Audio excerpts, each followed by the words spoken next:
Hello, it's me. I'm back. I know. I've been gone for like what, 2 weeks?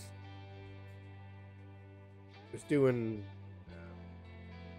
trying to get a job one of those weeks. And then the next week, I ended up getting sick. Last week, there, I was just one of us brought something home, and it wiped us all out. I think you can still hear it. I was just blowing my nose a second ago, just trying to get it a little more clear before I started. And then I don't want to catch up too quickly, so let me slow that down. Yeah, Allison was the first one to start feeling crappy, and then and our poor roommate started throwing up like crazy, nuts. Then throughout that, my younger brother, big news for him, added a new, the first pruner that we know of anyway. Like in my grandfather's line, he had the first pruner in 25 years. We have no cousins. My aunt has no kids. I have an uncle in England. He's gay. He has no kids. My uncle Brian's got no kids. My dad has kids. Speaking of, and he finally got to meet her.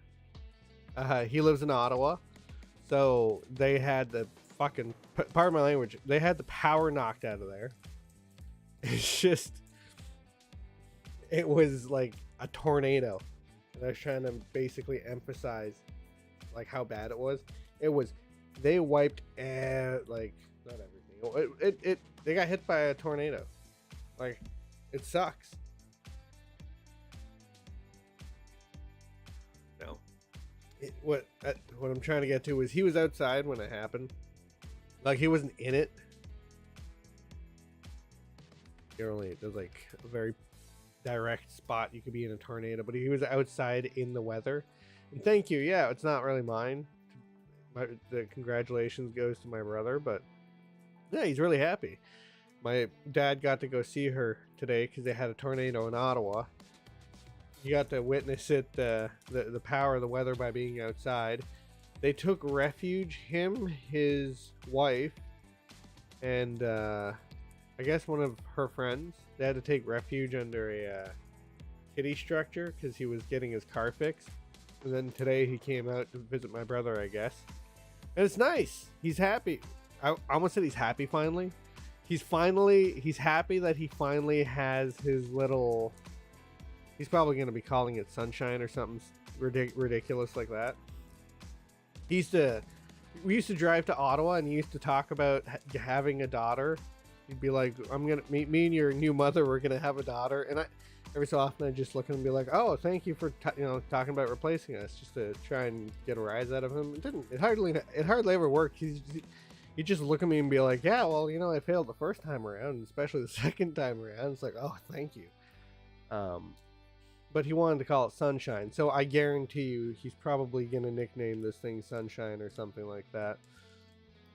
But I guess it would be fitting. I mean, Calvin he was the one who really liked that song, You're My Sunshine. So yeah, I'm happy he finally gets his grandchild to babysit. He's been waiting around for that.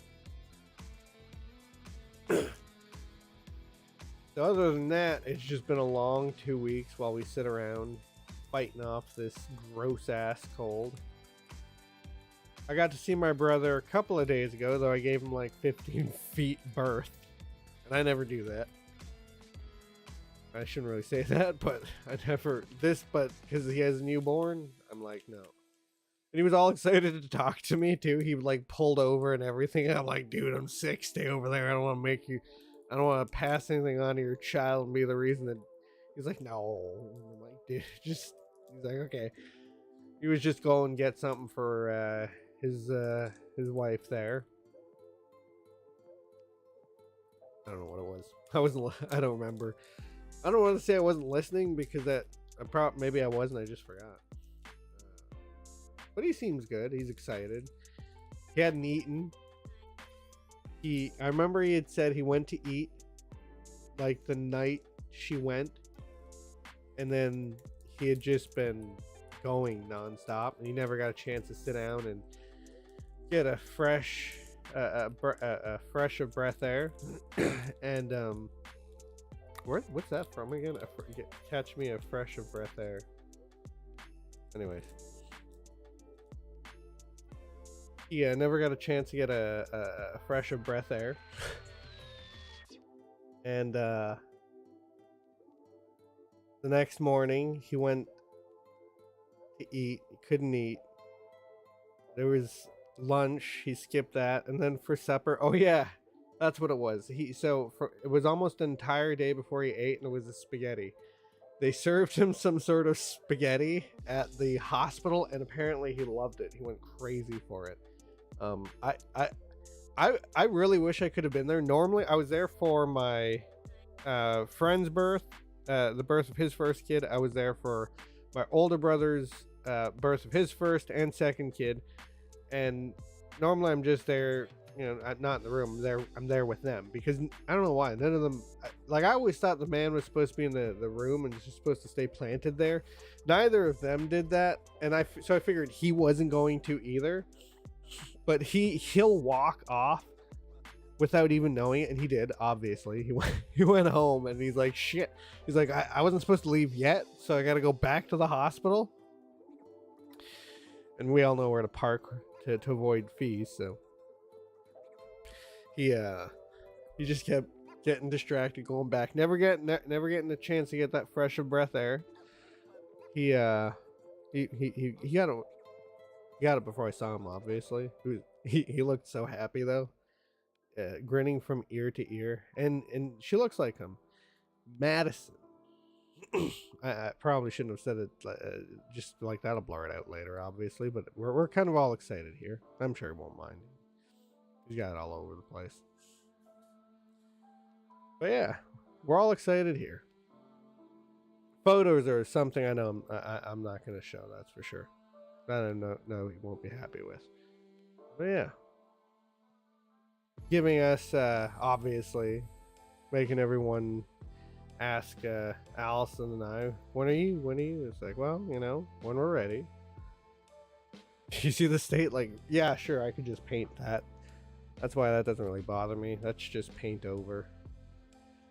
When we moved in, I'm pretty sure he had plastered it. He hadn't painted it, which I think is funny, because it's like, it's white, sure, I guess, but you still have to paint over it after. What I mean is they just it wasn't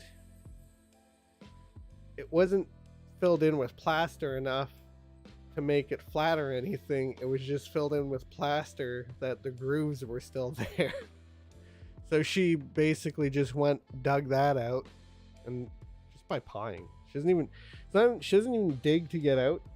You hear it sometimes where she just grabs the wall and she just goes shh. Then she waits. Shh. And then she waits. And then sometimes shh, shh. And that's what that is. It's like 3-4 years. Yep. Make it sound a lot worse than it is, looking at it up a little closer. But yeah, I just thought it was funny they filled it in with plastic. I think if they were just gonna do like the little amount they did, they should have just painted it. Took it as is.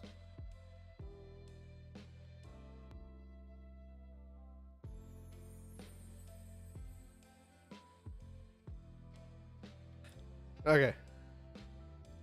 Had one of those burps that were stuck.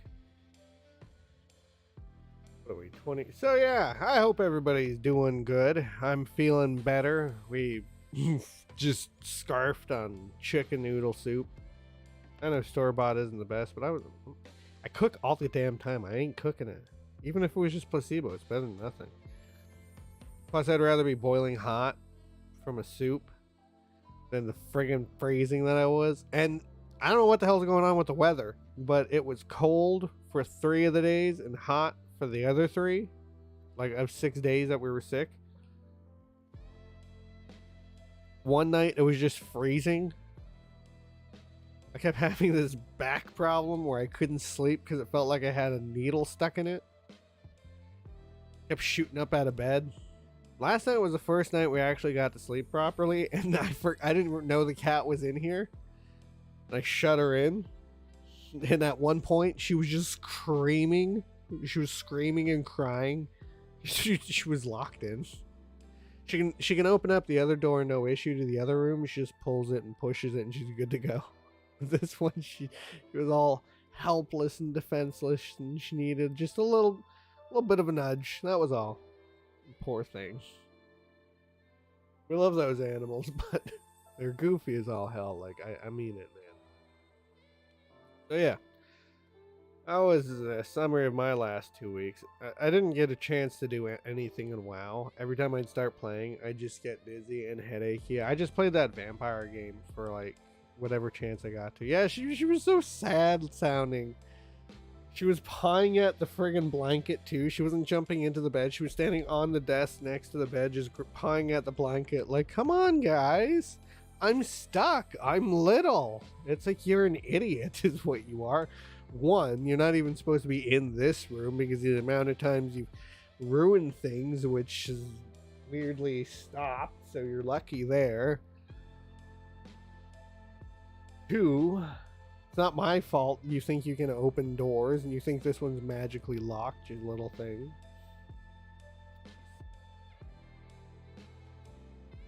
I don't really know how to... There's no... you're looking at the monitor, looking at it like, oh, she's that big? It's like, yeah, you're about right. Blow it up to scale. And then you got some guy, one guy watching it on his TV, and I'm showing it like this, and it's like, he's got a friggin' tiger? Allison would have a tiger if she could. I shit you not. One of my favorite songs is you can't roller skate in a buffalo herd. There's a part you can't drive around with a tiger in your car. You can't drive around with a tiger in your car. You can't drive around with a tiger in your car. But you can be certainly happy if you want to. Yeah. And Allison would be the person who'd be like, no, you can drive around with a tiger in your car. You can definitely do that. All you need is some reinforced chicken wire, a big car, you take out the back seats, you put a little like feeder and some water in there. No, we're not getting a tiger. Not in the house, not in the car. Probably find some Canadian loophole where they're like, they don't consider tigers to be actual big predators. Because we used to have some way back when. We want to repopulate the North American glacier cat. I love her though. She's got all these she knows everything about tigers and cats and everything, and I know nothing, which is fine. Makes fun of me for it all the time. We'll be watching like The Lion King, and I'll be like, look at the tigers. She'll be like, it's in the title of the movie. And I'll be like, oh yeah, whatever, lions. Look at all the mountain lions, just to annoy her. Yeah, so we were sick for a couple of days, cooped up, her and I. We were fine. We snapped at each other every so often. I ran around for her. Yeah, because we went boarding right before we got sick. Celebrate what I thought I had some good news, but you know, everything's good in time anyway. So we're out boarding, and she jumped off, or no, she jumped. She was going down a hill that I wasn't. You know, she's braver than I am. When it comes to a lot of things, she's more brave than I am. So she went down this hill a little quicker, not quicker. She went down this hill. Wait, I think I did do too. I just bailed. Yeah, I bailed sooner. Yeah. Either way, you know, I didn't do it, is what I'm saying. She basically got all the way down. She was a quarter. Like it's like this big curve down this hill. And to be perfectly honest, you're not doing the whole thing because of the bottom curve. But, you know, you get 9/10 of the way down, and you could consider having done the whole thing. She was about, you know, 3/4 of the way there, and the board she was just going a little too fast, and she did the smart thing and she bailed so she didn't hurt herself. And wow, she bailed so she wouldn't hurt herself as bad, and in the process she just hurt her ankle a little. Now she walks around like a little pirate. Just, you know, we wanted to go boarding, and again, when her ankle got better, but I guess it's a good thing we got sick now instead of after that, because then we would have had to wait for her ankle to get better, and then we're sick. Now we're sick now. Yeah, so things are pretty good.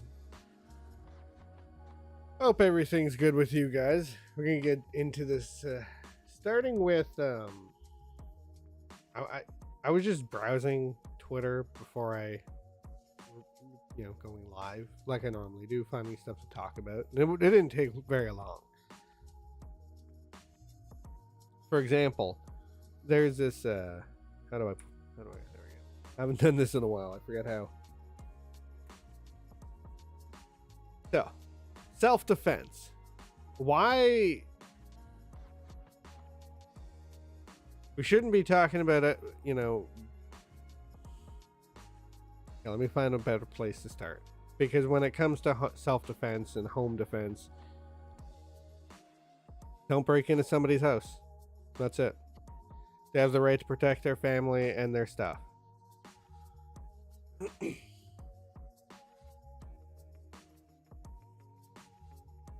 You believe otherwise? That's fine.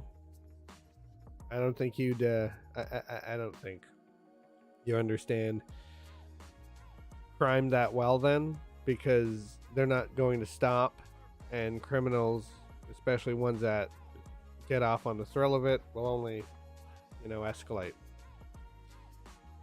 Actually, no. So in this, it's the tweet maker posting a photo of their own tweet because they're very proud of it. They consider this a banger of a tweet. Actually, no, I'm doubling down. If you have no reason to believe that a burglar threatens your life, you're a piece of shit for killing them. Always believe they're there for your life. Because if they're willing to go that far to break into your house day or night, that's probably why they're there. Now, you can argue day and night about how the Bible says if it's broad daylight, you're not supposed to do it. Don't break into somebody's house. Just don't. And if you do, expect them to protect themselves, especially if there's a family. That's your whole. That's everything. You're not a piece of shit for killing them. You know who's a piece of shit? The person breaking into the house. Yeah, this is not a banger of a tweet. It's a stupid tweet. I just wanted to show people it. Now, of course, don't.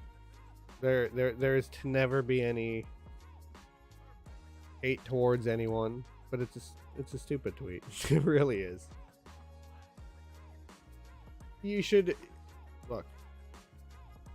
Any way you slice it, like Martha and Thomas Wayne got killed, and Batman's dad would have probably been safer if he had his own gun, instead of saying, "Hey, let's back away real slow, making some movements." Yeah, this is a stupid theory of mine, but I almost believe that the only reason Bruce Wayne didn't really get shot was because he couldn't really see him until after he shot his parents, and while the gun was going off, that's when he realized there was a kid, and he's like, "Holy shit!" It's too late to shoot him, so he just like booked it. There were a couple of comments. This one I liked here. They're in my house with me in it. That manifests a threat. I agree. How in the hell do you think one evaluates whether they're a threat or not? Yeah, do you think he's coming in going like, "Hey," you know, he just breaks the window. "Hey, I'm here. I'm coming for your shit.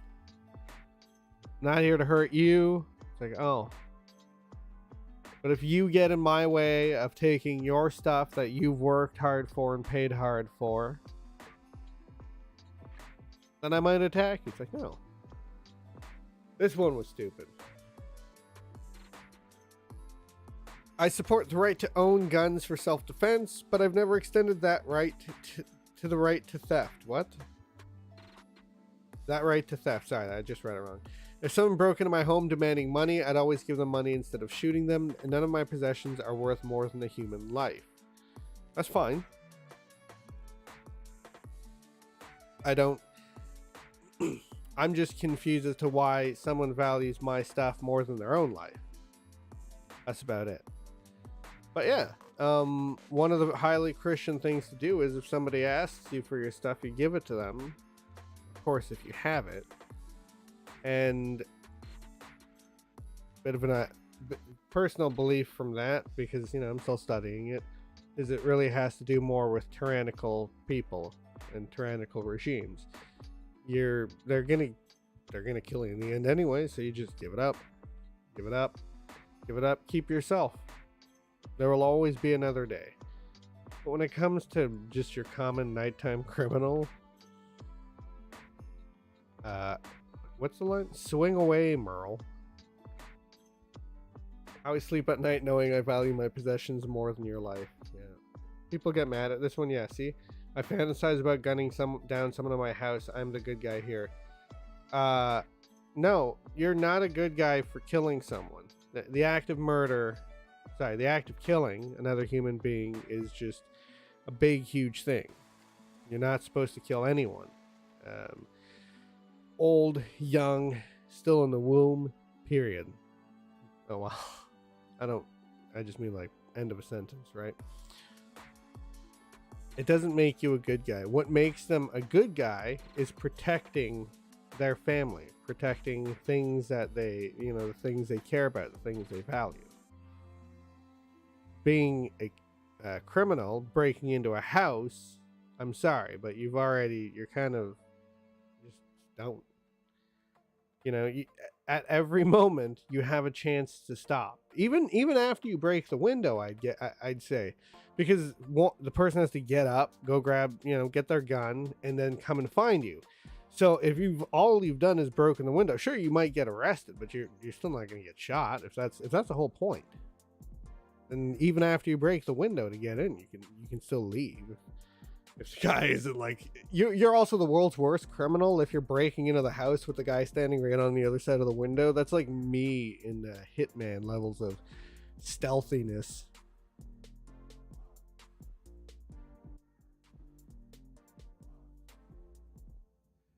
So this next one, I just want to... maybe there's somebody in the chat or who will watch this in the playback later, who might be able to shed some light on this for me, because I don't really...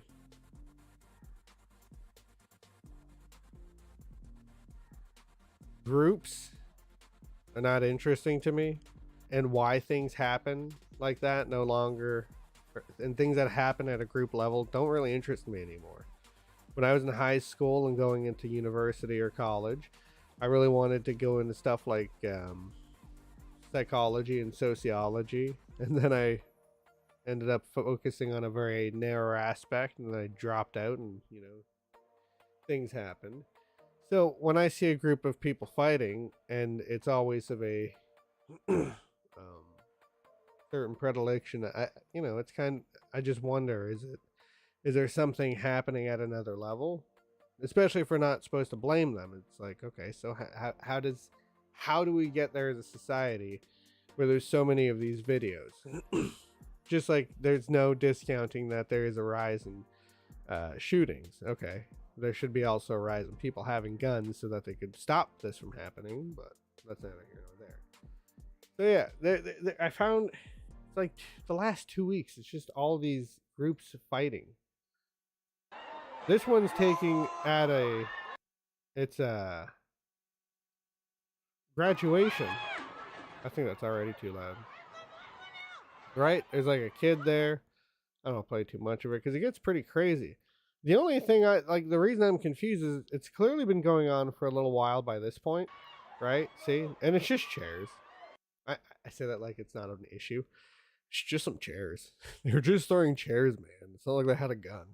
And I mean, they didn't. It's just chairs. But why? How does it get to the point where they're outside? That's why That's why I'm confused. Look, there it's at now. It's a 59-second video. And the fighting goes on so long, the person stops shooting, or they just cut to later. Either way, they're outside fighting, and it's still going. Like, you saw how hardcore it was going on in there. Look at that. I was gonna say I lost the audio, but I didn't. It was like that earlier. See, they're going. I don't understand it. I feel bad because there really shouldn't be young adults or their parents. I don't know what the hell's going on here. Fighting each other like that. This is a day of celebration, and it really should be. It doesn't matter if you disagree with somebody. That's kind of what I was talking about earlier, a moment ago, on that self-defense post. No hate, honest. It sounds really stupid, but shit, I forget who said it. But there's it's radical forgiveness. You just kind of forgive everything and anything. And the thought comes from, the Christian idea that forgive us as we forgive our debtors, and which means forgiving everyone. But it also, you hope that when your time comes, all of the things you've done are also forgiven. So on days like this, you'd basically just call a truce. Like,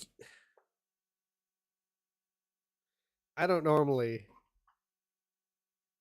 I won't, even me. There are certain days where I won't make certain jokes and stuff like that. Just to be nice. But it seems like that's getting drained out of everybody real quick. And it's not to be, this hypercritical judgment or anything of humanity. It's just funny. It's getting crazy. Oh yeah, this is a little weird. I don't even know if I can really show this because there's like a butt crack in one of these. So I'm just gonna click on this one first because it explains it pretty well. So last week, my two little grade school nieces were reading this Salt Lake School District school book to their grandmother. It encourages them to explore their, put things up their rectums, and embraces sex with children, which is weird. A lot of these books are going into schools now, and then they're like, well, Matt Walsh's book is getting there. It's like, his is a little less on the nose than this. They were encouraged not to tell their parents. That is the weirdest thing that I've been reading a lot. Is a lot of these teachers are like, don't tell your parents what we're giving you as reading material. It's like, no. I had a teacher, Mr. Strong, in grade 5. I had read, this is when I had actually read like most of my I guess it'd be called like classical fiction, Journey to the Center of the Earth, Time Machine, The Invisible Man,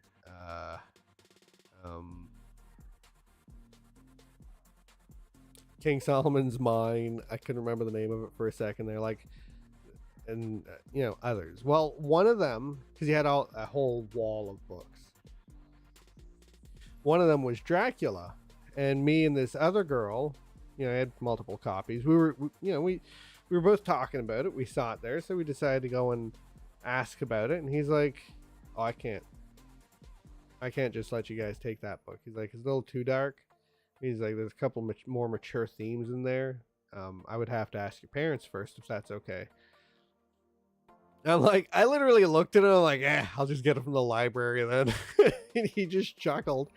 And she's like, well, I'll just get my parents to write a note or something. And he's like, yeah, that'll do.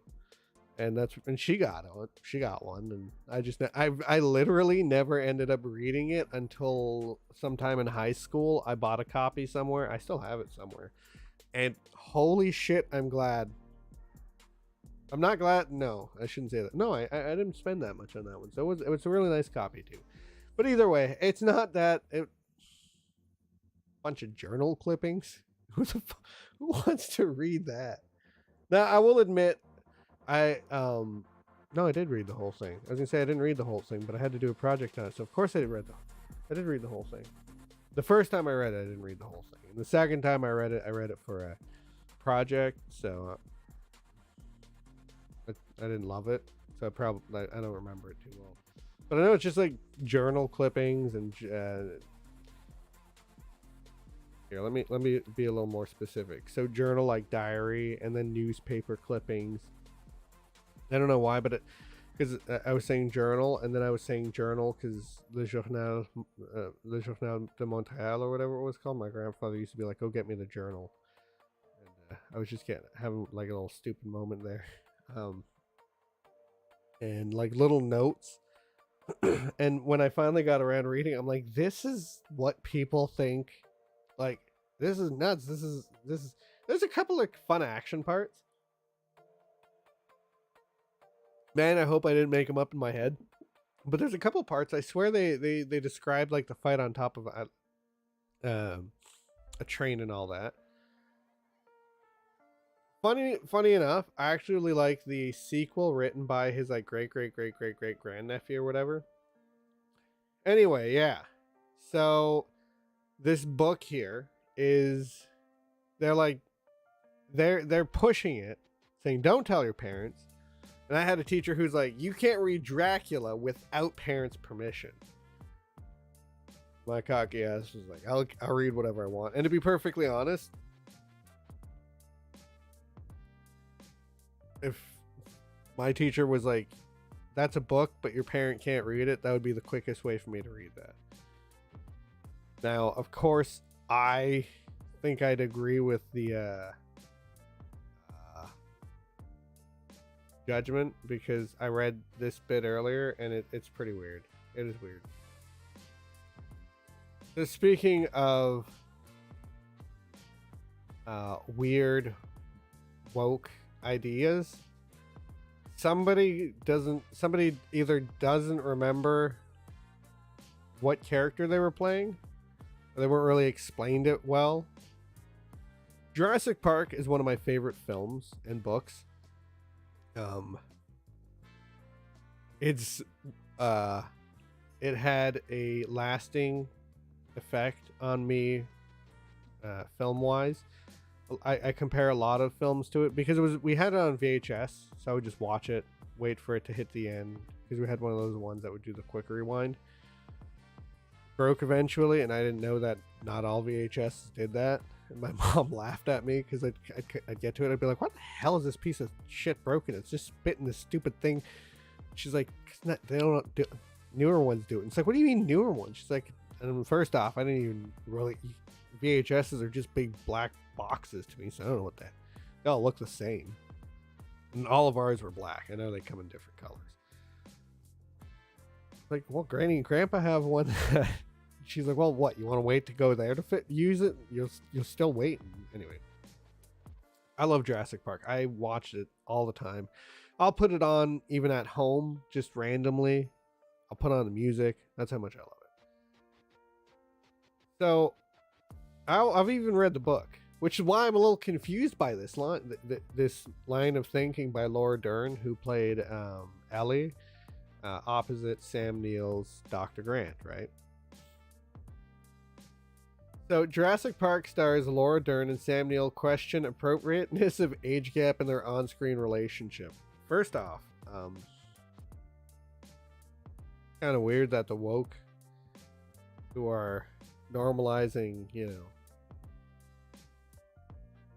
ideas like that, are kind of confused by a 20. I think she's like supposed to be 23 or 26. But in the films, the trilogy, Ellie winds up with some other guy with the convenient Bureau of Convenient Plot Threads, yeah, my husband could call in the military. I can't remember why he can, so. But yeah. Dern was only 26 while her co-star Neil was 45.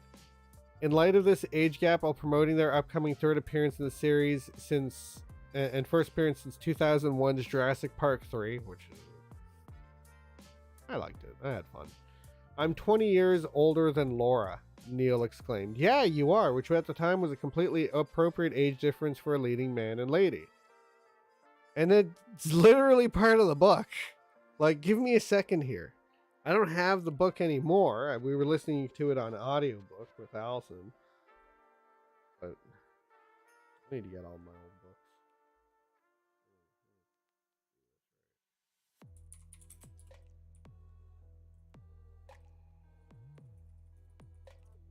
Oh, gotta shut that off. Ellie Sattler in the novels is 24-year-old and darkly tanned.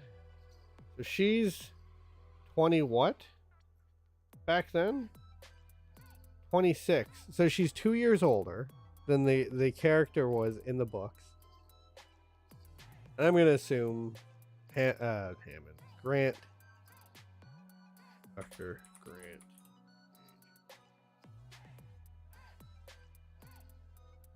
Well, that one's not coming up as easy.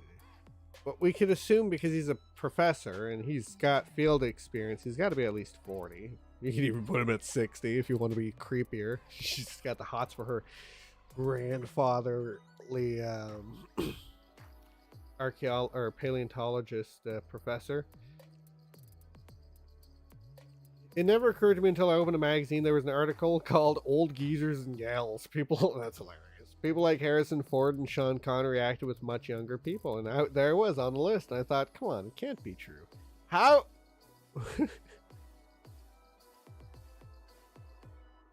He thought Laura Dern was an 85-year-old woman instead of a. How do you look at Laura Dern in Jurassic Park 1 and think to yourself she's anything other than somewhere in her 20s?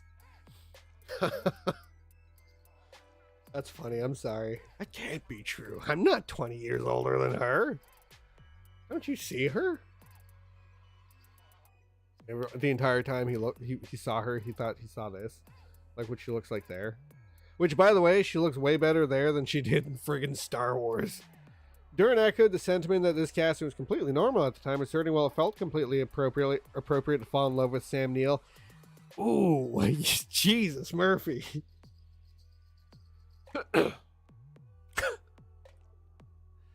What? Where did they want?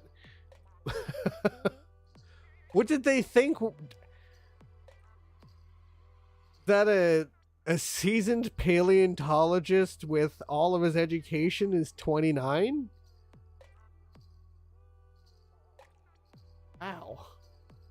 A long-standing complaint from intersectional feminists, older actors being paired up with much younger love interests is viewed as a sexist practice by feminists who believe that such casting contributes to aging women out of potential roles. Do it the other way around. Have some old, or, aged actress play with like a young hot guy or something. Nobody will care if it's good. It'll bring people in. Might not bring me in. I got this weird thing. I don't know. I don't want to get into it on stream. In 2015, statistic analyst company Graphjoy posited that after turning 35 years old, the male actor appears in many more films with younger female counterparts than they do earlier in their careers. A quarter of these movies having gender age differences of more than 15 years. I don't know why, but I keep thinking this is Twister.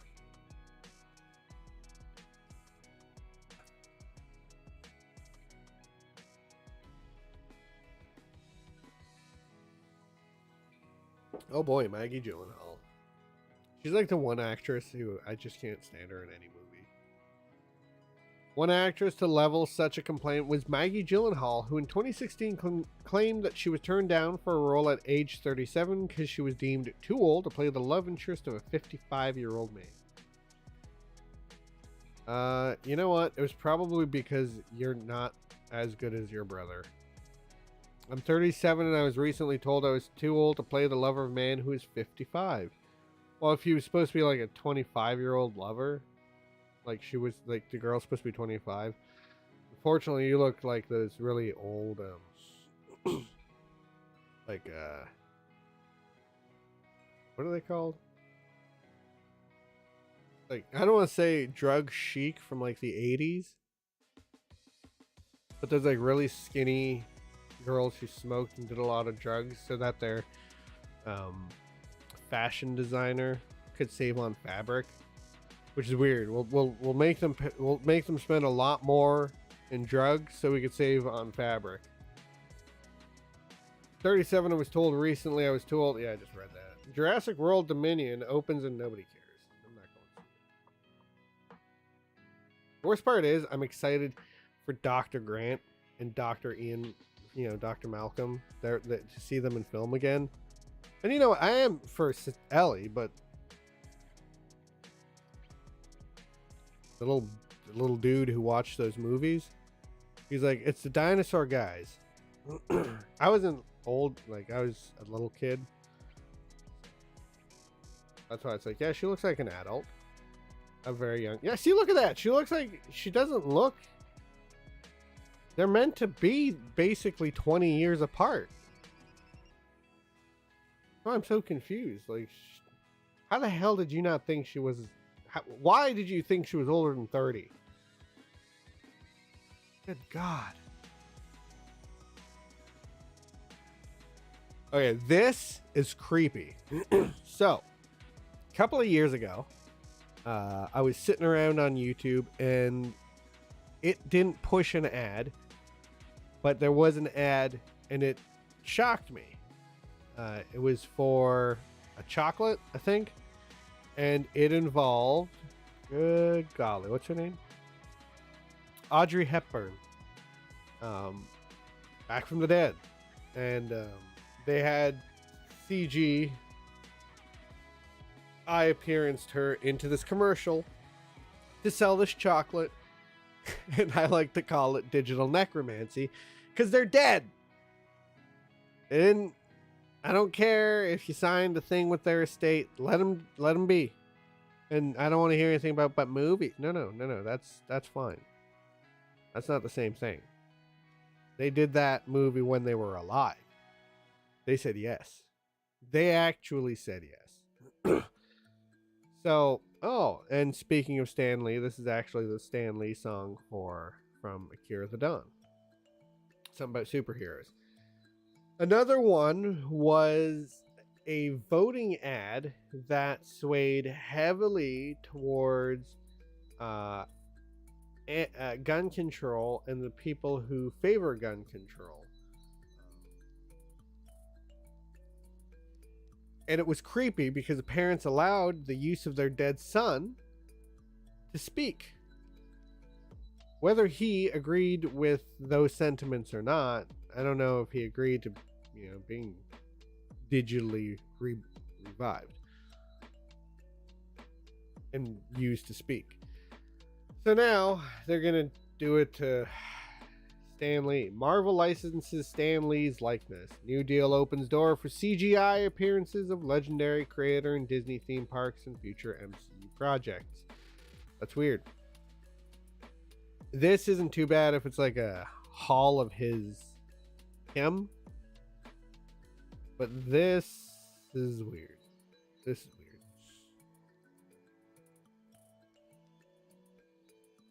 In the latest adherence by Disney to their legacy desecrating screed of no one's ever really gone. Odd. Marvel Studios has signed a new deal to license a likeness of Stan Lee, the terms of which allow for the company to use his image. His lineage. They just start taking his family, tossing them into movies. His crazy daughter there, you are now the new Captain Marvel. She's like, I'm not even an actress. Including the use of CGI to revive the iconic comic book creator for future MCU appearances. I don't like that. As announced by The Hollywood Reporter on May 18th, the 20-year deal between Marvel and Stan Lee universe. Alright. A joint venture between Lee's POW Entertainment and entertainment development company Genius Brands International, which currently controls the creator's estate, will allow for Disney's subsidiary to use Lee's name and likeness in a variety of different projects ranging from films and TV shows to Disney theme parks and merchandising. I don't think I need to read the whole thing because I think that gets the point. I kind of just want to talk about this weird push for digital necromancy, and that's what it is. I don't care. Because it's not going to end here, and it's only going to get worse. Somebody reminded me a couple days ago, because I'd read this a few days ago, I think they did it with Prince. That, like, just leave them be. They're dead. Put on a record. Get what are they called? Bands that do the tribute bands. Get a tribute band or something. Get somebody else. Don't revive the dead. It's just creepy. And this isn't I don't care about their soul. Their soul's not trapped in the electronic particles of the CGI hologram. It's they didn't, so what if some company said yes? Now, if he has a piece of paper that he signed himself that says, yeah, I want this to happen, that's fine. I don't care. If you will go and do that now, you go and do that now. What bothers me, it really is the Audrey Hepburn one, because she's been gone forever. Maybe maybe this is a shit chocolate she never would have, or, where does it end? Do we have them just because some person they agreed with but before there's someone who's like them today, they get to make that comparison? I just think it's weird. I think you should find somebody else from Marvel who is influential within there and have them take the spot, who's like the next veteran. I don't think this is it, though. And now these last two have to do with the ever looming, ever present, ever terrible Gamergate. Vox blames Gamergate for vilification of Amber Heard. Falsely claims support for Johnny Depp comes from an army of bots. Army of pirates, more like it. As public support for Amber Heard. So yeah, we watched a little bit of Asmongold covering it earlier, or reviewing it, or whatever you want to call it, reacting. I don't give a shit. whatever it's called in this bizarre sphere. I prefer monologuing. That I heard David Spade use it, and it's like, that's perfect. Monologuing is perfect. I just swap it out to hobo logging, just because I'm John Hobo. Anyways, so here's the hobo log, right? So we watched a little bit of him doing his spiel stuff, and I don't know why I'm not listening to him. I'm listening to the video, so I should probably just put on the video, but I don't know. Sometimes he says something and it triggers something in me, and it's like, no, there's something else to argue to. Crazy. They had like the villain from the last, who killed who framed Roger Rabbit, sorry. After the guy gets back up, right? Who framed Roger Rabbit villain?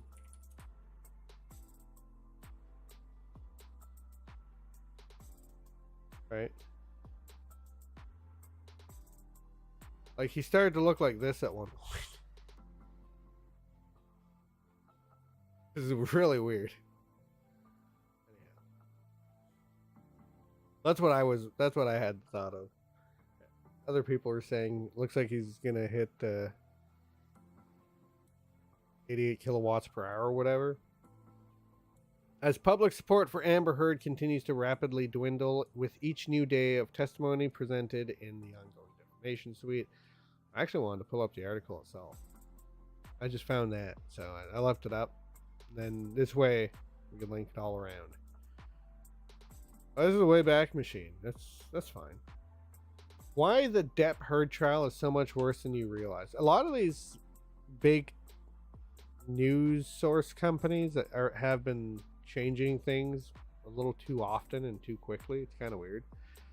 But yeah, Amber Heard and Johnny Depp watches the jury leaves. Nobody cares. Around the third or fourth time I logged in Twitter to find Amber Heard the psychopath at the top of the trending list, I realized there was no longer any pretending that Depp Heard defamation trial was not a terrible, foreboding reflection of our culture's worst impulses.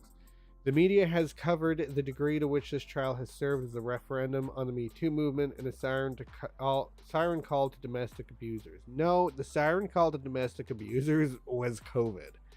Locking up everybody in their homes specifically people who were living with their abusers, that was the stupid thing. This is showing not all women can be trusted with their with what they're saying. That you do have to call to doubt every story, and that innocence should be maintained until guilt is proven. Or, as I somehow said in one of my last streams before I was gone, innocent until proven pizza. Keep getting that one from around the house. The narrative of the trial has been shaped in part by what appears to be, according to multiple researchers, an army of bots spreading rhetoric favorable to Depp. The work of those bots has been further amplified by men's rights activists. There it is, the MRAs. It's the boys. The part of the far-right leaning extremist manosphere that seems to have decided discrediting Amber Heard is the key to destroying every woman who accuses men of abuse or domestic violence. No, only the ones that are actually lying about it. That would be smart. Because women do lie. Conservative media outlets have also promoted a one-sided narrative of the case. Vice recently reported that Ben Shapiro's popular conservative news platform, the Daily Wire, has spent nearly $50,000 promoting ads about the trial on Instagram and Facebook, most of it trashing Amber Heard.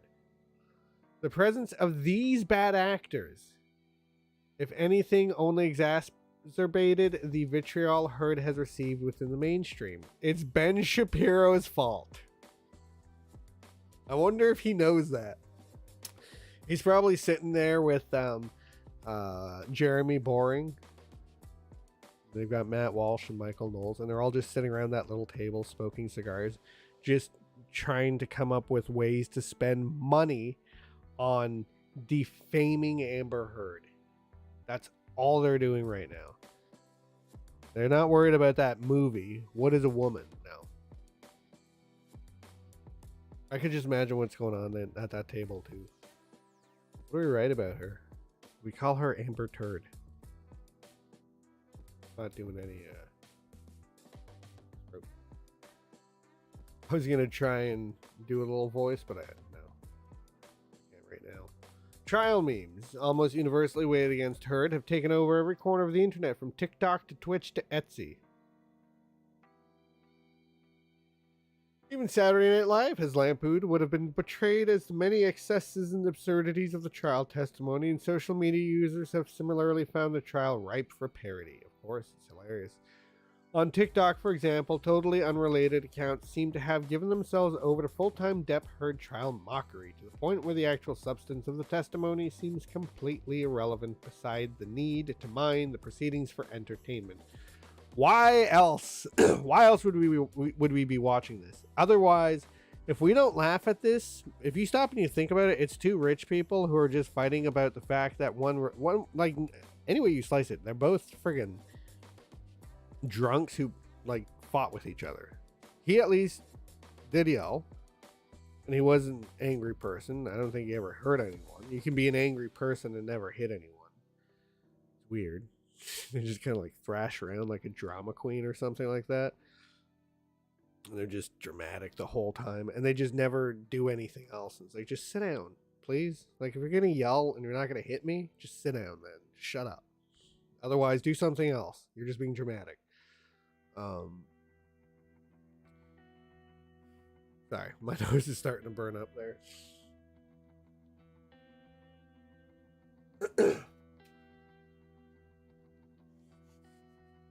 Oh my god. It's a sad situation. It's like, wow, these in a way, these are people some, like, at least one side or the other everybody's looked up to. But a lot of people, I don't really think, quite understood how, like, it's Hollywood. And, you know, he's a bit of a rock star. Of course he's, like, nobody doubts it. But at the same time, for it to come to light like that, it's like coming to the realization your cool uncle there is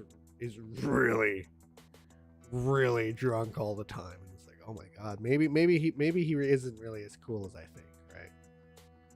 He's just one of those unfortunate cases. But at the same time, they're also showing, apparently everybody who goes up there is like, yeah, he might have been drunk a lot, but he was never angry. He was always fun, always inviting people to go do stuff. But of course, you're eventually going to snap. So sure, Amber Heard cried while on the stand, but did you see how ridiculous she looked while doing it? Yes, I did, and I did laugh. To put it mildly, this surreal explosion of internet culture vilification of Heard feels dispiriting and troubling. Why? What made so many millions of people feel so justified in treating such a personal toxic relationship like popcorn fodder? They're famous, they're rich, and all they did was walk around and say some lines, which, okay, the lawyer makes a good point. You need to have inflection. You need to have the lines memorized. You need to do that stuff. However, that idiot on the other side at the time, that their little weird lawyer guy, was right. There have been some people who they were just fed their lines, including, although he was letting himself go towards the end, Marlon Brando.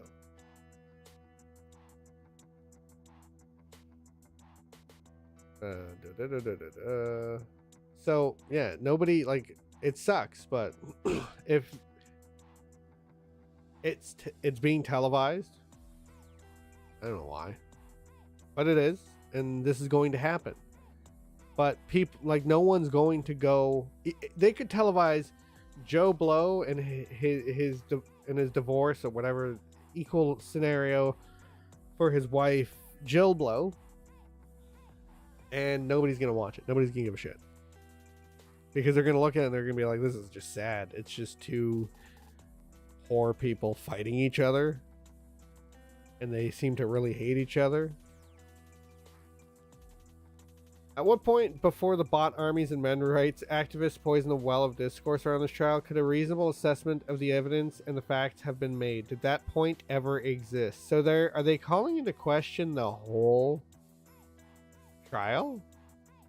Most of the reporting on these memes has placed the blame for their sensationalist tone squarely on the evolution of fandom content creation. But recall that the white supremacist alt-right movement has a long history of memifying everything. And it pisses the left off to no end. I'm not kidding. There's this thing the left can't meme because they can't. I'm just gonna pull it up quickly. I doubt I'm gonna be able to save my spot there, but the left can't meme. Right. This is it. If it hasn't been taken down. Oh no, they're gone. Bring it back. Here it is. No, that's not it. That's it. Here's some examples. Yeah, let's left.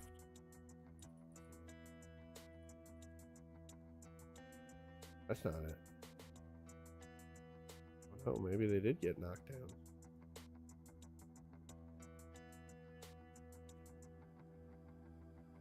There used to be an actual...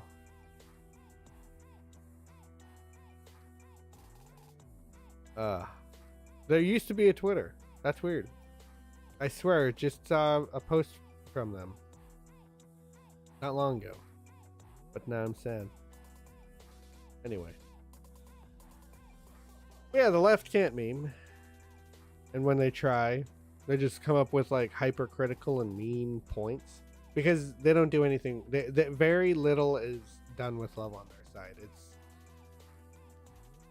To be funny, there has to be a modicum of respect for who the topic you're dealing with. And if you have no respect, you won't be able to make anything funny. You'll just be angry because you won't know when you've crossed the line.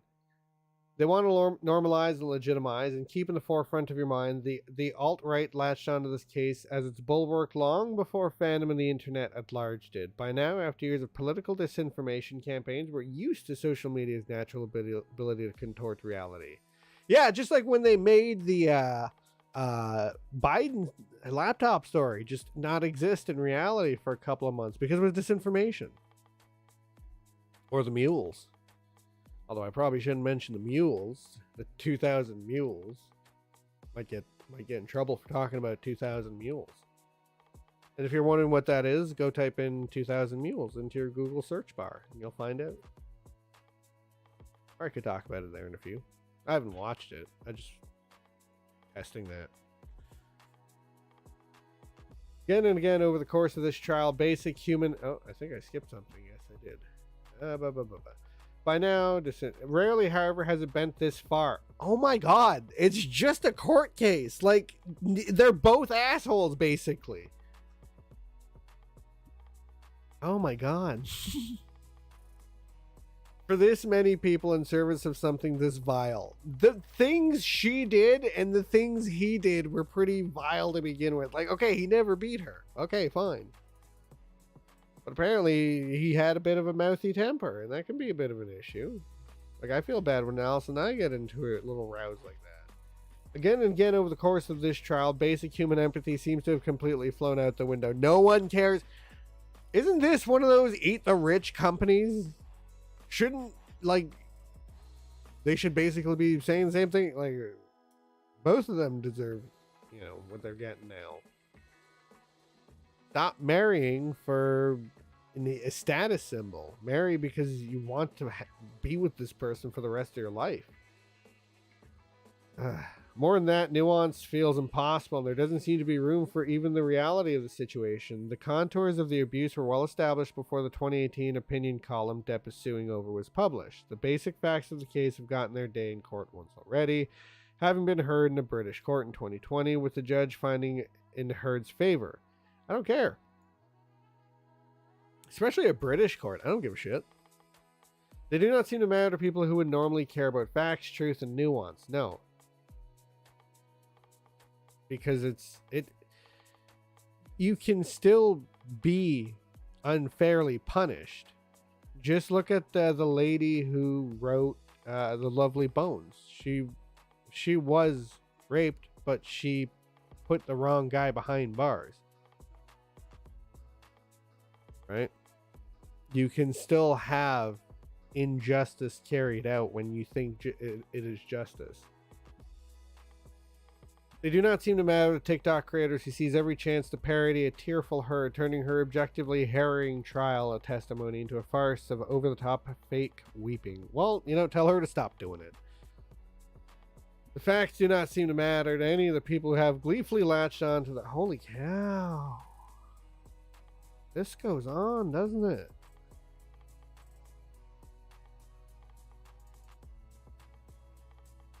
I'm going to sneeze. What we're witnessing here are the dramatically compounded effects of internet researcher Alice Marwick's theory of morally motivated network harassment, which holds that a group of social media users can justify any amount of abuse directed at targets they feel their cause is morally right. As long as they're not hurting the person, I don't really care. I don't really think words are that much violence. Actually, I don't think words are violence at all. I think that's just something people are playing up way too hard now. At scale, this looks like, and effectively is, millions of people around the world lining up to eagerly subject one woman to untold amounts of abuse, public humiliation, violent rhetoric. Incidentally, this is exactly what Depp wanted to happen to her, so even if he loses the case, he still wins. No, either way, even if he loses this case, he still wins. You want to know why? Because she outed herself with all of these insane, crazy people she brought up there to talk about her. One, you've got some geriatric octogenarian yelling with the Depp's legal team. Like, what the hell is that all about? To be clear, this isn't an easy story of good and evil. It's impossible to completely absolve Amber Heard, who has her own alleged history of violence, or frame Depp as a monster incapable of kindness, charity, and the positive energy that amassed him millions of fans to begin with. Yet you don't need to do either of those things to acknowledge that this case is about the deeply unfunny topic of intimate partner abuse. Look, I grew up with parents who fought with each other, and the only way for me to talk about it is to make jokes. Because otherwise, it's just a fucked up situation that no child should have been in. And, well, it was. But there was also a lot of crazy shit, and I laugh at crazy shit. Like, things that shouldn't be happening that are. It's just funny. I've always thought that way. I realize that there might be a little bit of a problem with what I find funny when I used to people like, you know how the internet pushes things to watch, right? Oops, I went too high. How the internet pushes things for you to watch. Well, you know, I would watch people getting really badly hurt without getting up and be like, oh, ha ha ha ha. And then one day my friend was like, you know, those people aren't ever getting up again. And I'm like, oh shit, that's true, isn't it? And maybe it isn't so funny. And yet it's not like, now I realize that. I still chuckle, but it's more like a nervous reaction to like something horrifying. A lot of people do it, I'm sure of it. Why? Because I get told all the time. Maybe they're just filling my head. But yeah, like, we joke about it all the time, the way they used to go at it now. Like, how the hell did she think she was going to be able to take on, she's like 4 foot, 5 foot something. She was hardly 5 foot something, I think. My dad's like 6 feet tall. It's like, you're getting into a boxing match with that dude? Yeah, you shouldn't really laugh at this one, especially considering the fact that somebody actually got pretty hurt. Like, both my parents are basically cripples. Discord. What about Discord? Oh shit. Back for Blood. Yeah, I got it on the PS4. No, I don't have it on the PS4. I have it on the PC is what I meant to say. I have it on PC. I'm looking at your screen and I'm thinking PS5 and somehow PS4 comes out of my mouth. Isn't that like a... But it has crossplay. I swear it has crossplay. Sorry, I think I saw my ponytail and I think I thought I saw a shadow. Like, I think what I saw was my ponytail, but initially I thought I saw like a shadow in the corner or something. So yeah. Yes, it does have crossplay. Okay, that's what I was telling Calvin, but then his child popped, or began to pop, so we didn't get a chance to try that out. I told him it was pretty cool. I kind of like the card. Oh, Back for Blood, by the way. Yeah, yeah, I'm actually done with reading this because Vox can talk for an hour. Oh, we never made it to Gamergate, so I have to keep reading because I need to know what's going on about Gamergate. So far they've mentioned... Oh, wait, here it is. Culture critic Ella Dawson has a Twitter thread reporting on the myriad ways in which this trial is not only destroying years of progress made against domestic abuse in the US, but also laying the groundwork for a culture in which bots and bad actors harass, vilify, and eviscerate all other prominent women who publicly name their abusers. Like Gamergate. Okay, so I'm confused. Why do they have a hyperlink for Gamergate? It doesn't go anywhere, does it? Because it's coming from Archive? Oh. Jesus. In the wake of the storming of the U.S. Capitol. Why is that on a Gamergate article? Wow. See, everything goes back to friggin' Gamergate. All it was really was the journalists were found out to be selling favors for good reviews, or taking favors for good reviews, whatever. That's it. You can't trust journalists, and yet they're just constantly trying to make up other things that Gamergate was about. So long as they keep adding things to this, it's so stupid. It's so, like, why is this one highlighted then? Okay, so why was this one highlighted? Gamergate explained. Here's why everybody in the game world is fighting. 2014. Here we go. This is actually closer. So you got it. And I'm not saying this is the first article. I'm just saying this is actually closer to when Gamergate started. 2014, 2015, leading up to the Trump election.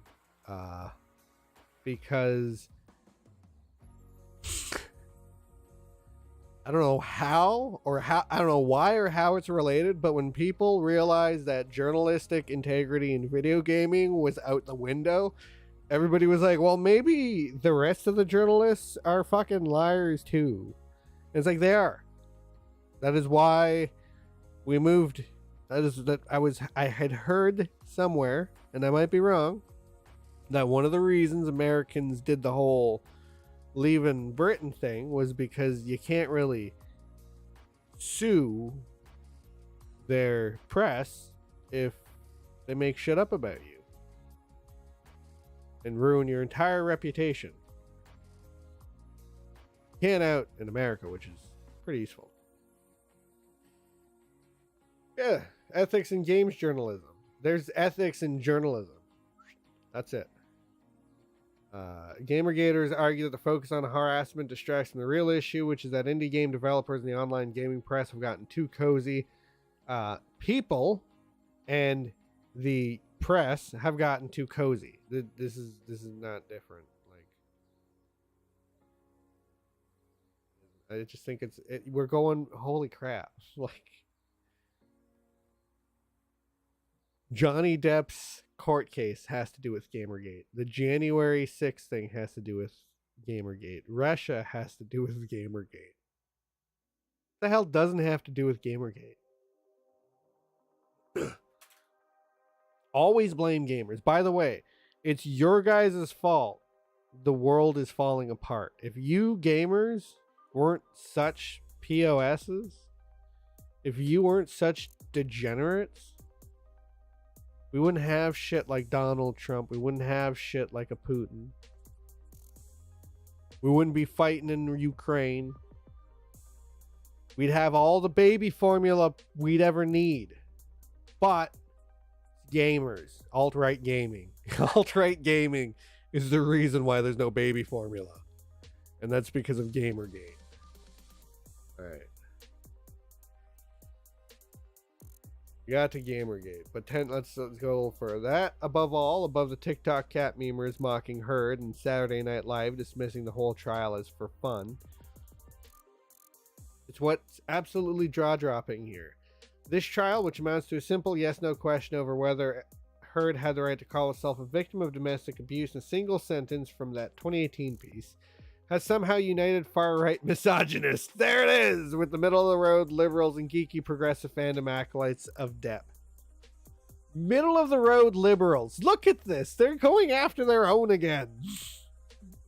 They're like, get out of the road or I'll mow you down. Get on Amber Heard's side or you're a piece of shit misogynist. It's like, what? Did you not hear what she did? Yeah, well, he took a wine bottle and shoved it up her cooch. Yeah, but she didn't even go to a doctor to get that checked out. She just walked it off. How are we supposed to believe her for that? Oh, and then she can hardly hide a cut on her forehead. But she spent years hiding bruises with makeup in movies.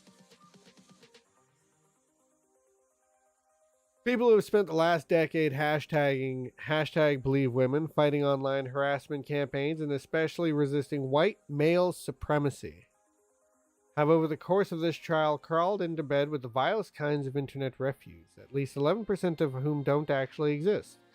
According to one bot researcher. Well, apparently the bots on Twitter could be as high as 20%, with something like 50%, 49.8% of Joe Biden's followers are bots. You got 20% of the internet as bots, and they're all his, basically. Or 20% of Twitter as bots, and they're all his. Or they're all following him, at least. People blah, blah, blah, blah, blah, blah, blah, don't exist, according to possibly all because they really like Captain Jack Sparrow. What? We're like 70 years away from the Dominoes meme, but the small domino is Johnny Depp cast in Nightmare on Elm Street, and the big domino is President Madison Cawthorn suspends 19th Amendment. What the?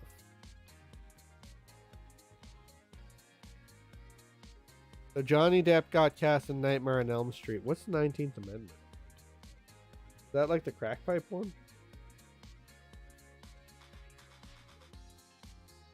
19th Amendment. Just add in a whole bunch of letters so that if it needs any extra, they're already there. Women the right to vote.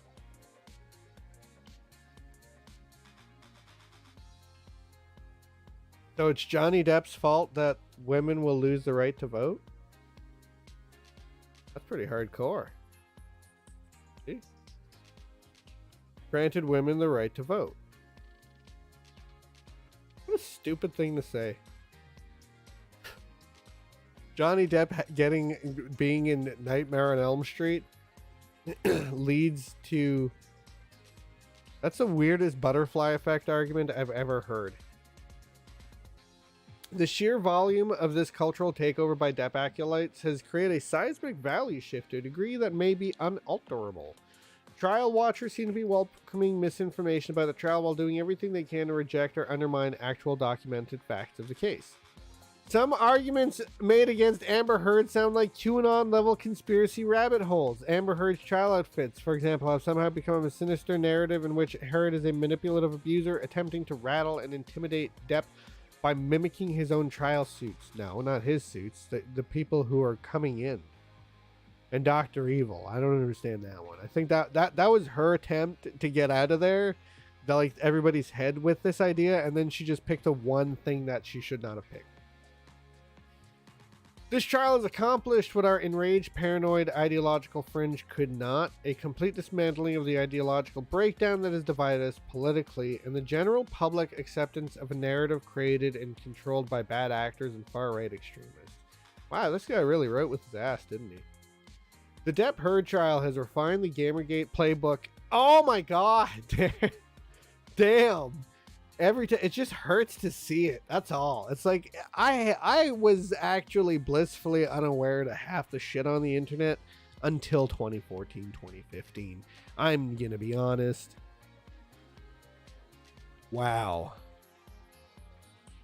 It's proven to extremists that if you rally around the right beloved public figure or institution, blanket them in a protective sphere of outrage and misinformation, and weaponize fandom culture already so prone to ideological radicalization and irrational groupthink, you can successfully push whatever media narrative you want into the mainstream. Yeah, you know, they proved that really well with COVID over the last 2 years. I don't give a shit how this comes off, but they used every television show, every actor, every musician they could to push something that didn't do what they said it was supposed to do. And I just want to make it clear, I'm being vague because there were two things they talked about the whole time. One thing was supposed to kill us all, and the other one was supposed to save us all. And both of them seem to have done the opposite. So, we know this is possible. We've known for at least 5 years. Explanatory journalism? How about you don't explain shit to me anymore? I'm already frustrated. There's no coming back from this. The actual trial verdict is all but irrelevant now. It's not just that Amber Heard will forever be an imperfect accuser whose own volatile history was used to help destroy a revelatory movement in Me Too. It's that there will be other Amber Heards, and many of them will be marginalized, with far fewer resources to withstand the onslaught of hate. No one gives a shit about these cases. The only reason this one matters is because it's Johnny Depp. It doesn't matter that it's Amber Heard. It only matters that it's Johnny Depp. It could have been... It could have been Ellen Barkin. She could have been the one that threw the bottle, broke his finger off, and we'd be in this situation. No one's going to be going after anyone. There will be no... Like, we're not going to be sitting here in 3 weeks, and like I said, we're not going to be seeing on Twitter Joe Blow and Jill Blow come to court, and everybody's against Jill. Nobody gives a shit. Nobody gives a shit. Nobody cares. Nobody gives a damn. Nobody cares what happens at the courthouse here. How often... What... I can think of the OJ trial, and I wasn't even around for it. I don't think I was. And this. That's what I can think of. Now, somebody else name me off any other trials that you've really gone to watch. Name me off specific... I guarantee you there's someone out there is a super huge Judge Judy fanatic. But name me off any of the cases you've watched there. That's my point. Nobody cares. We forget. You might you might Google one or two, and you might remember them for a few weeks, but in 5-10 years, you're gonna forget those things anyway. Not a coincidence that this spectacle is playing out against a backdrop of perpetually escalating racist violence. What the hell? It's not a coincidence that this spectacle is playing out against a backdrop of perpetually escalating racist violence and the rapid erosion of decades of human rights for women, queer, and trans people. The Depp Heard trial has trained millions of people to discard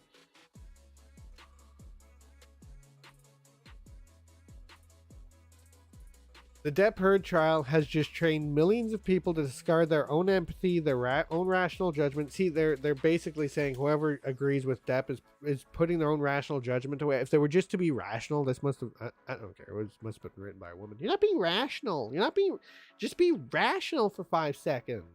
I said I wasn't gonna do voices. There I go. What the fuck is wrong with me? That's because I'm too sick still. If I cough into the mic, make sure you're wearing your mask. That way you don't get sick. If you don't think that training will be weaponized against vulnerable targets, you haven't been paying attention. No one cares. No one. And I don't mean no one cares about abuse victims. I'm sure everybody watching this cares about abuse victims. No one cares. We'll all pray, but nobody's going to go watch except to offer support. The only reason this is happening is because Amber Heard is a public figure who believe she's going to get away with this tomfoolery, and she won't. She can't. Too late. She's already there's enough that even they agree. Vox even agrees. Everybody's already turned against her, and it's her own fault. It's good that it's nice that Vox is taking the stance for her, but really, they just wanted to write an article that had to do with Gamergate, so they can work in like Gamergate and QAnon and all this stuff. Because it's their Trump's gone, so they gotta tie to those flames, keep that stoked, just in case he tries to run again. And then you're gonna see that somehow Gamergate's gonna get brought up again, and how this is tied to darker things on the right, and we're heading back down a hole we just dug ourselves out of, and it really doesn't freaking matter. Anyways, I'm just gonna run to the washroom. I'll be right back.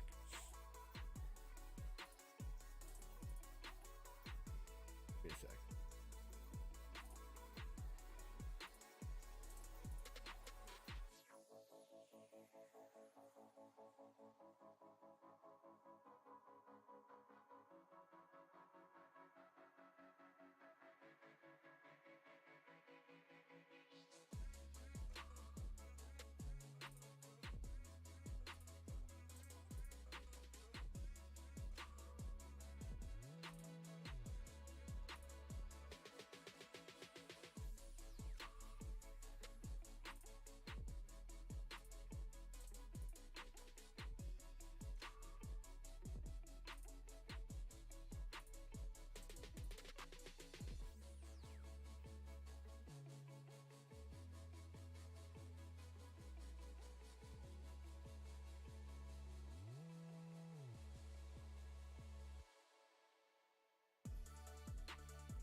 Oh. Oh, my nose. So dry. So stuffed.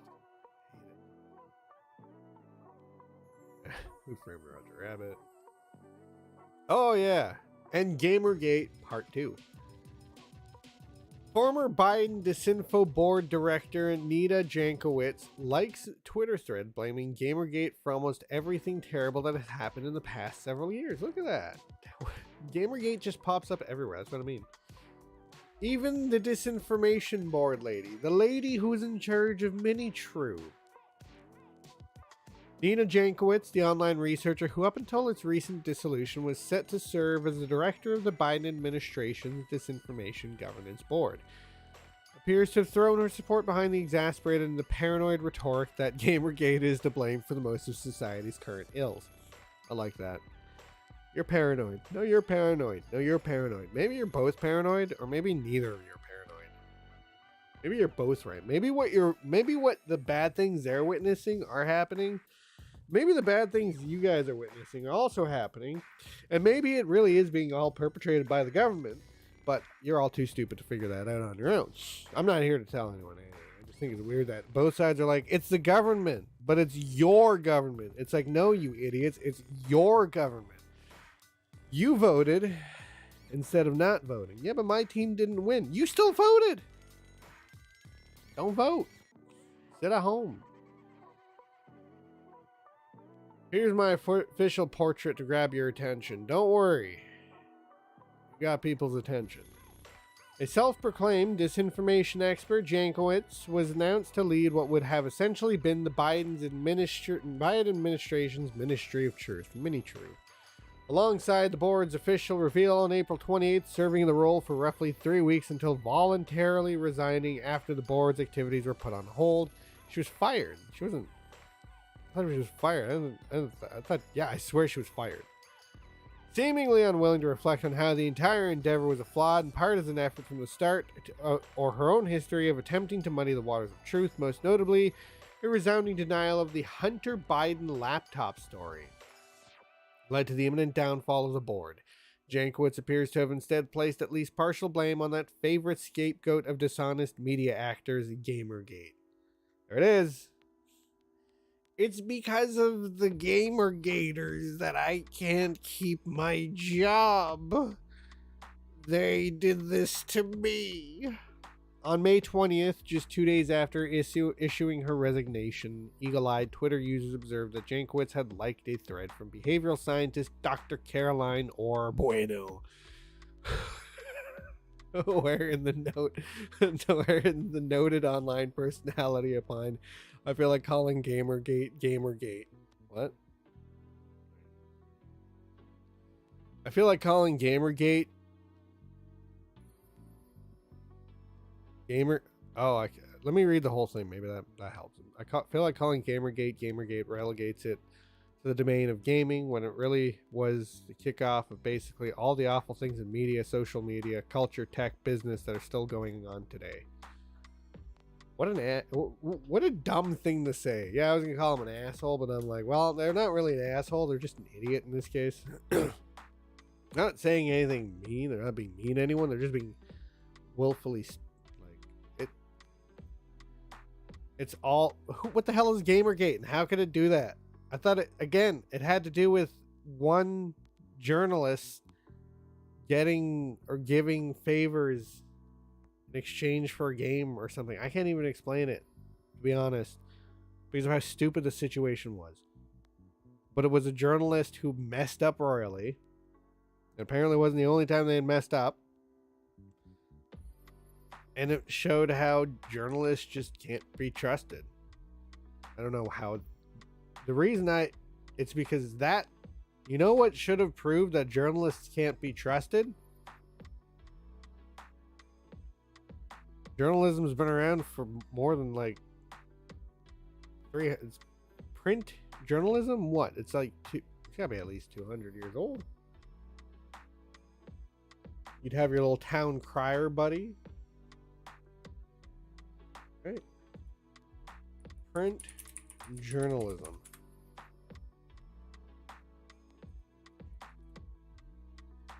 No, not print journalism.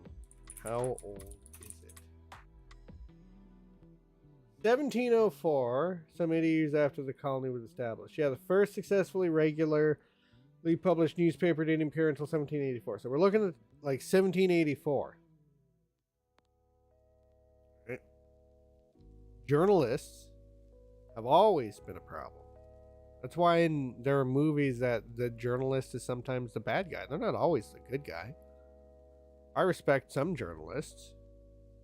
Like, what's his face there from Project Veritas, chasing down that guy in New York City to interview him a second time. He was so open the first time. I'm surprised he wouldn't give him a second interview. Like, if you give me almost any terrible thing that has happened in the past several years, including Buffalo mass shooting, I could draw you a map back to Gamergate in some form. I'm not saying it caused all of these things, but they're not all unrelated. It's that Charlie meme. She's just got all this stuff. There's Gamergate, and she's just got all these things connecting to it. Why? Elon Musk's shitty response to the story about him exposing himself to someone, and even more so the internet's response to that, is bringing back strong Gamergate vibes. As is the Depp Heard trial, as is the Buffalo mass shooting, as is Dark MAGA. What the hell is Dark MAGA? Dark MAGA. What's that? Is Dark MAGA actually anything? What the hell is Mother Jones? You know what? This is a Canadian channel. We'll do the Toronto Star. Okay, I'm more interested in what Dark MAGA is. From Donald Trump to From Donald Trump to Matt Gaetz to Dark MAGA. I'm really excited to read about this Dark MAGA. Republicans channel unapologetic trashiness of reality TV.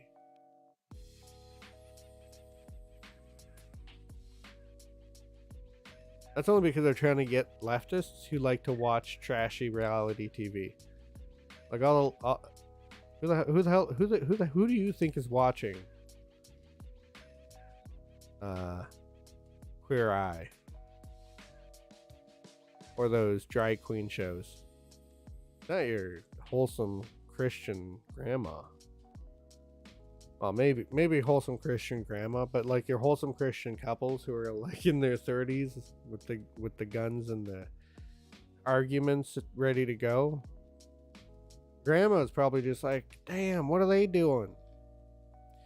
At her 224th and last briefing as White House press secretary just over a week ago, Jen Psaki had some farewell messages. People always ask me, and I'm sure you guys get asked this too, about whether Washington is rotten, whether everybody is corrupt here, she said, and I, having done this job, believe the absolute opposite is true.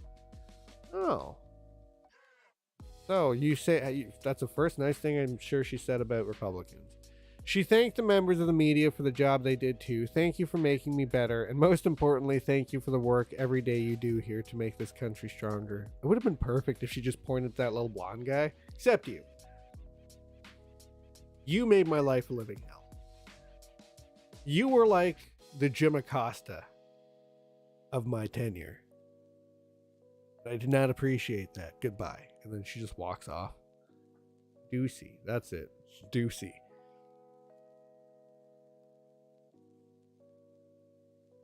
Anyway, I'm trying to remember where I landed there.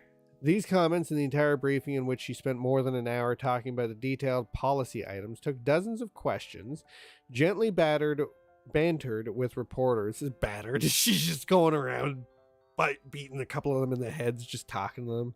That would have made her tenure a little more interesting. Appeal to higher principles, cracked wise and almost teared up, was typical of Psaki's performance of her job. Yeah, just an entire act. I'm not going to lie there. Which early in the Biden administration drew frequent comparisons to C.J. Craig of The West Wing. Look, this is my problem with being Canadian. Is in America, I read a lot of articles from the States. Like I read a lot of American news. And I don't find too many. I don't think I've even read really any that use anything for, they're a little more professional, and to see them be like, yeah, she's like a dude from TV, it's like, yeah, that's very Canadian of us. Don't do that. That's weird. You want us to be professional, and you get like this every time. The comparison wasn't just due to her red tinted hair. Often her mannerisms and banter seemed to come in style cribbed from the show. Maybe not completely by chance. At one point, Zach said that she'd binge watched the Aaron Sorkin drama before deciding to take the administration job. So she based her entire tenure off a TV character. Fucking great. If only everybody did that. That's a very Donald Trump thing to do. What am I going to do? I'm just going to be the person that played on TV. Her, she's like, I'm going to play that guy who's on TV. And whether influence or coincidence, you could often see parallels to the shows approaching and how the Biden administration tackles. Can we now talk about the TV show? On the West Wing, fictional President Bartlet would most often win the day by making a big speech to shame his opponents through appeals to shared national values and the better angels of American nature. Biden, faced with tough congressional votes on voting rights or his budget's help for the poor, has also made high-profile speeches. What are you talking about? He can't even speak. He can't get through a sentence. What are you talking about? Appealing for national unity and calling on American values in his speech this week in Buffalo, he delivered a reprimand of racism he said came from our nation's soul. That's because you've been there since then. Biden, you've got to step down. You were part of the problem. Often these speeches are good when he channeled righteous indignation on the anniversary of January 6th. I'm in Canada and we're writing about, well, this is an American article, so it's okay. We'll let it slide this time. Battle of the Soul of America. Susan Glasser of the New York said we'd seen Biden at his best. Holy shit.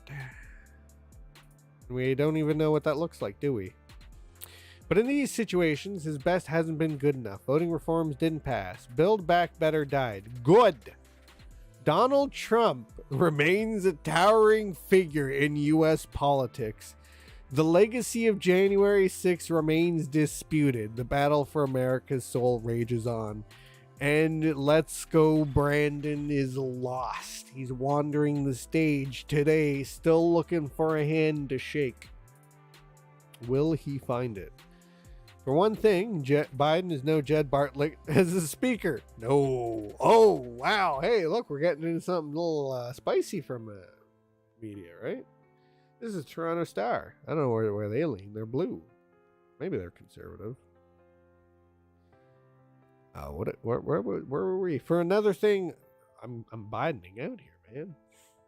Unlike in a TV drama, a single good speech full of high-minded appeals to principle seldom accomplishes an end to a raging partisan debate, shaming opponents into retreat.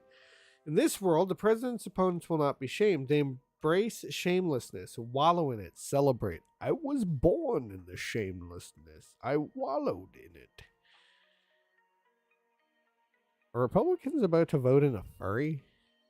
They've got degenerates. I thought that was the left. U.S. Republicans aren't emulating the fast-talking liberals of the West Wing. They seem to be channeling an entirely different genre, the unapologetic trashiness of reality TV. The comparison may seem too obvious since the man who ushered in the current brand of Republican politics, Donald Trump, was once a reality TV star, but the parallel infuses so many of the party's other characters and antics in their personal presentation and how they propagate sideshow storylines. Holy cow. Whatever. Oh, Dark Mega. Look, there it is. It's coming up. We're finally getting there. Sweet. Consider another exit message delivered this week on the polar opposite end of the political and tonal spectrum from Psaki's Representative Madison Cawthorn. What? Representative Madison Cawthorn of North Carolina, Trump-approved young star of the party after going down in flames in the primary, said, "The time for genteel politics as usual has come to an end, and that it's a time for Dark MAGA to truly take command." What the hell is that? Dark Make America Great Again. I'm worried that means we're gonna have like a whole bunch of goth kids just in the streets with like crimson red MAGA hats instead of just red. They're gonna be doing like those TikTok dances. They're gonna be they're gonna be quoting like hardcore Kingdom Hearts lines just 24/7. A lot of them are gonna be talking about the beast within, the demon or whatever. No, I think it's the beast. Hey, Johnny Depp. Dark Maga, forget better angels. Cawthorn suggests that when they go high, we drag them further into the muck. Well, they're politicians. They're all garbage. There should just be an island for, like, when a politician is done, instead of letting them rejoin society, that's their penance. They have to go to an island where they have to start over their own society.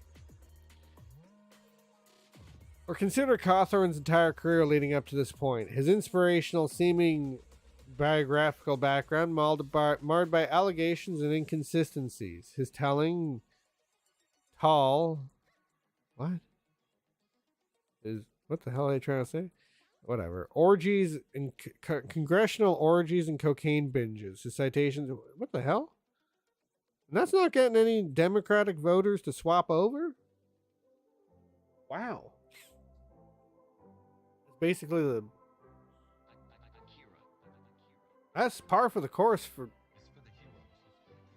politician. Cocaine binges and orgies? I know cocaine for sure. I don't think Marion Barry was a congressional officeman. I think he was just a mayor, the cocaine mayor. Coke mayor of Chicago, wasn't it? And, yeah. Like, that's what Pizzagate is all about, isn't it? Comet Pizza? They're all having orgies with pizza? Consider the video that circulated of him on social media with his bare butt humping near the face of a friend. Frat boy antics made public. More the stuff of Jersey Shore than C-SPAN. Why was he doing that while he was a... I don't want to get in trouble. I also don't want to look it up, but... What's Cawthorn? Madison. Ha. Ha. Ha. Ha. Frat party.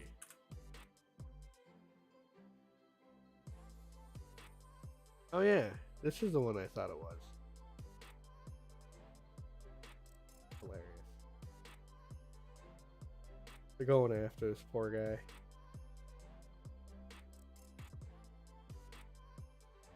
Yeah, I can't find what they're talking about.